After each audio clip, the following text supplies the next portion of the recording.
ஈசருடன் ஞான மொழி பேசும் முகம் ஒன்றே. குருமடியார்கள் வினை தீர்க்கும் முகம் ஒன்றே. குன்றுருவ வேல் வாங்கி நின்ற முகம் ஒன்றே.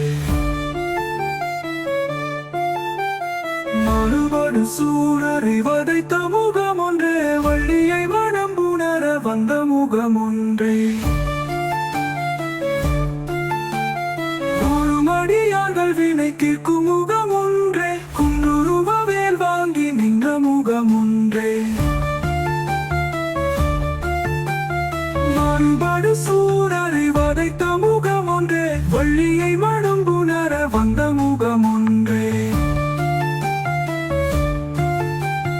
அருமுகமான பொருள் நீ அருளல் வேண்டும். ஆதி அருணாசலம் அமர்ந்த பெருமாளே.